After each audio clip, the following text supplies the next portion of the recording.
আজ দিনটা আমার খুব ভালো গেছে। সকালে উঠে ভাবিনি এত ভালো যাবে।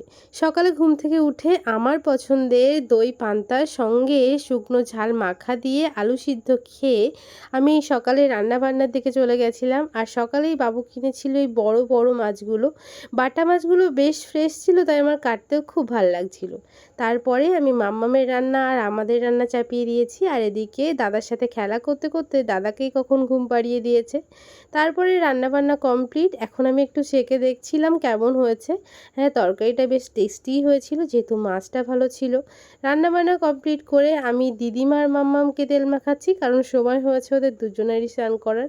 আর জানো তো, দিদিমা আমাদের সাথে প্রায় 2-3 মাস রয়েছে, মামার বাড়ি থেকে এসেছে। কখনোই ভিডিও করা হয়নি, কিন্তু এখন ভাবছি দিদিমার কয়েকটা ক্লিপ আমি নিয়ে রাখবো। এইটুকুই হয়তো দিদিমার সঙ্গে আমাদের থাকবে। তারপরে আর দিদিমাকে আমরা কতটা মনে রাখতে পারবো সেটা জানি না, তাই দিদিমার সাথে একটু ভিডিও করে রাখলাম। এই দেখো, এখন মাম্মাম স্নান করছে। মাম্মামের স্নান করানোর পরে দিদিমাকে স্নান করিয়ে আমি মাথাটাতে আঁচড়িয়ে দিয়েছি। আর প্রত্যেক দিনের মতন দিদিমা আর মাম্মামকে তিলক পরাচ্ছি। আর জানো তো, দিদিমাকে তিলক পরালে দিদিমা বেশ খুশিই হয়।